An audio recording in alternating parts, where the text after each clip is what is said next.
How's it going, everyone? So, as this video suggests, this is my review of RWBY Volume 4, Chapter 9, entitled 2 Steps Forward, 2 Steps Back. This was a great episode. I just got done rewatching the episode, and I took some notes just to make sure that everything I want to go over for this review, I get to talk about. And the first thing that I really noticed for this episode, and I think for all of Volume 4, is that this is the first chapter within Volume 4 where we've actually had all 4 members of Team RWBY within the episode. So I think that's kind of shows just how separated everyone has been in Team RWBY, and just the fact that we're able to get Yang, Weiss, Blake, and Ruby all within this episode, I think is really cool. And so this is a 4-part episode. Basically, it gets divided into 4 parts, and the 4 parts that I'm going to be going over with is going to be the Yang, the Weiss, the Blake, and the Ruby. So stepping into the first part, we have Yang fighting and training with her father, Tai, and I just thought that the animation for the fight and just the training that they were going through was so good. It was very fluid, and you can basically watch and see all the movements that they were doing. So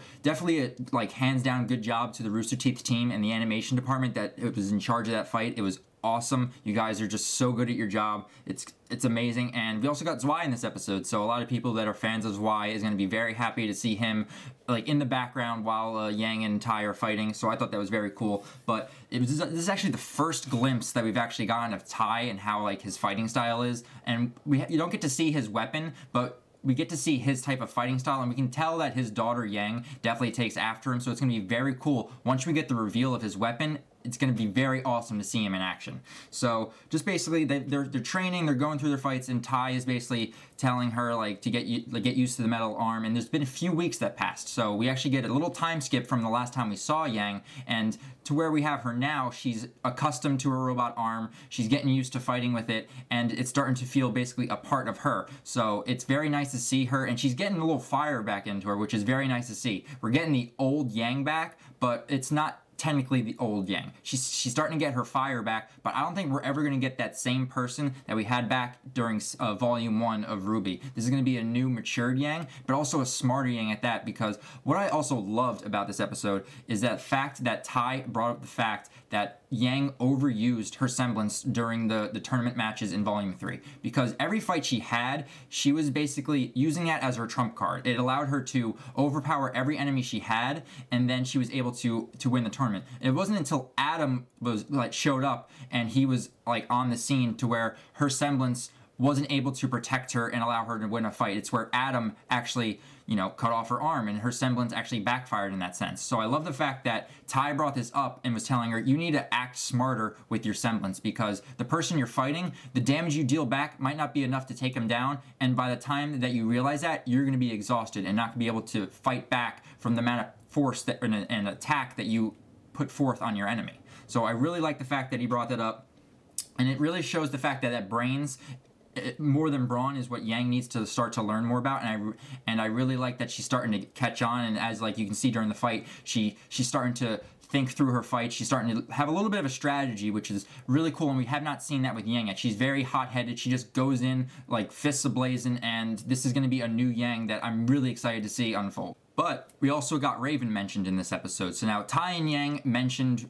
they're talking about Raven, and I know that's a touchy subject between the two because she's been gone for most of Yang's life. So it was a very nice thing to see within this episode, but also it was good for Tai to basically tell Yang, yes, you act like your mother, but you don't have all of the attributes that make Raven her. You are your own person, and the fact that I don't see all of her in you is great, because honestly, like he said, she was probably the main reason that Team Stark got broken up, and then she left the family. So there's a lot of bad blood I can definitely see between Tai still cares about her, but there's definitely just it's not good in the camp of Team Stark, and I'm very interested to see what was the reason for her leaving and what unfolded that caused the collapse of Team Stark. And I have a feeling we'll definitely learn that in future volumes, but for right now they're just planting the seeds of that, and I just really can't wait to learn more about that team, because that team is just badass and cool, so I'm really looking forward to that. But before I move on to Weiss, there's this one question that I had while watching it. It's not really a major question, but the robot arm that she has attached, how does it stay on? Is it attached to her aura? It's just weird watching someone grab it and watching it not get yanked off of her stump of her arm. So that's just one question I had, and it was just a funny thought that popped into my mind. So moving away from the Yang part, we have Weiss. Now Weiss was a shorter part. There's not really that much to delve into, but what the Weiss part gave us within this episode is that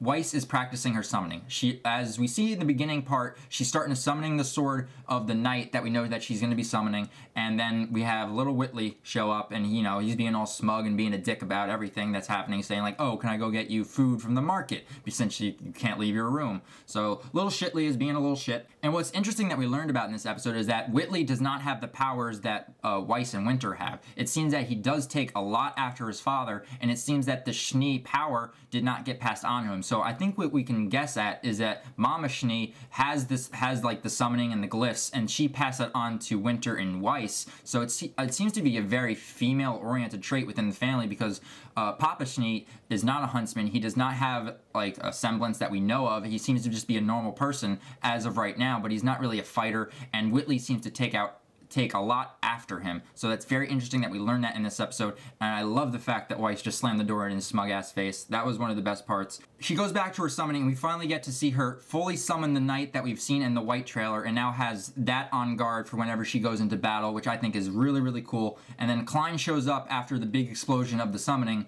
and he sees the white knight kneeling to Weiss, kind of as like the Snow Queen, as she's been so namely called. And we know that Klein is going to be helping her escape one way or another, but it's just going to be very interesting to see what they do to get Weiss out of the situation that he's in. So it was a very simple part for Weiss, and now we're going to move on to Blake, because Blake's was actually very interesting, and I feel like we've learned just a little bit more about the White Fang, and we got introduced to a new Faunus character. So what I loved about this part is it started off with a very kung fu vibe, where you have them running around rooftops in the middle of the night, and I love the animation, and like the one part with the water puddle was really cool with the moon reflecting in it, and then just running around the rooftops. It was so awesome.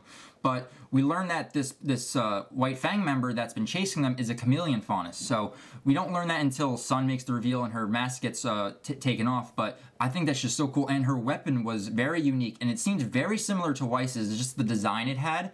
But it seemed similar, but it was just had a yellow dust semblance to it, and it looked like a electric whip in a way, the way that it would extend and it would kind of shock the person if it made contact with them, and it made contact with Sun. So I really want to know more about the character, and we got her name, and I actually wrote it down. Her name was Ilya, and Blake knows her. So Ilya is definitely a member of the White Fang, and when Blake was a member, this was probably someone she was very close with, much like with Adam. So it's going to be very interesting to see, like, if they were friends or what type of relationship they had within the White Fang, if they were just acquaintances, or like how well they knew each other. So, but you know, Sun gets hit, and I'm not too worried about Sun right now, because there's been a lot of death flags this volume. It's getting a lot darker, but I'm not too worried for his character. He got hit in the shoulder. He did not get hit, looked like, in any vital areas.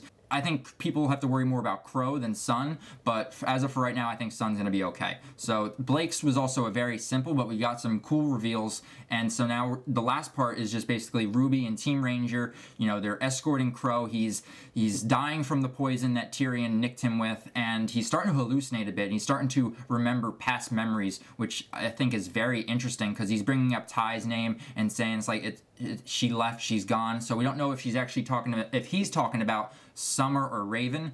I would tend to think about Raven, since the reveal in the Yang part where she basically left and destroyed Team Stark. So he might be talking about Raven, but I think it would be a good twist. And I'd kind of expect it too if he was actually talking about Summer. Like, you know, Summer ended up dying on her last mission and she never came back. So that could have just been a memory of Crow consoling Ty about Summer never returning. We also get to the part where Team Ranger is about to split up, and they're at the fork in the road, basically, with the town directional posts that they're looking at, and Kuro Yuri gets mentioned. Kuro Yuri is this town that got destroyed, and as you can tell, Ren gets very upset when this town gets mentioned and does not want to talk to anyone about it. So my best bet is that this was Ren's home. This is where his parents lived before they actually moved into Ani Yuri, making that new settlement that ended up getting destroyed before it was really built. So I think they're planting seeds for more of Ren's backstory, and I think we're going to learn more about that either as this volume goes on, or in Volume 5 or a future volume.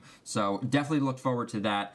And as we know, they're splitting up right now. So right now what we have is we have Ren and Nora about to go to Mistral. They're going to be going to Haven. They're going to be looking for help to send back to RWBY, Jean, and Crow, that are right now heading to Kuro Yuri. and they're basically going to be looking for either if the town is abandoned, if there's any medicine left within the town, or maybe there might be some people still living there, and there could be a doctor. So they're off to do that, but we're left with this ominous feeling because that giant hoof print or sign or sigil that was been on the ground, and we saw it in I had to actually go back and figure out what town we actually saw it in, and it was the same one at Shion Village, that town that got destroyed, with where they found the huntsman that ended up dying while they were about to go escort him out. And so this is the same sign, and Ren knows about this sign. He's seen it before, so I wonder if this is that one character or one Grimm that we haven't been experienced to yet that is going around and destroying these villages, and it's going to be very cool to see what the reveal is for this hoof-like print. So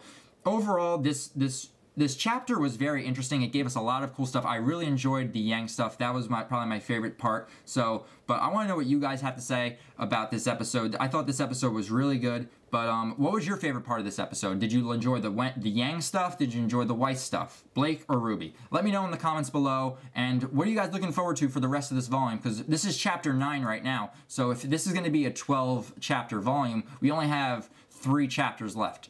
So I wonder what is going to be in store for us for these remaining 3 chapters if it continues at 12 chapters per volume. So I'm really excited to see this, and I'm really looking forward to chapter 10 to see where it takes us next. So that's it for this review, guys. I hope you enjoyed my review, and if you want to catch any other RWBY content, you can just check out my channel. I have other reviews, discussions, theories, and live reactions to the latest chapters. So if you want to stay up to date with that, you can just subscribe to my channel. So thanks for letting me do this review for you guys. I'm really enjoying RWBY. So until my next RWBY related video, I'll talk with you all later. Alright guys, see you later.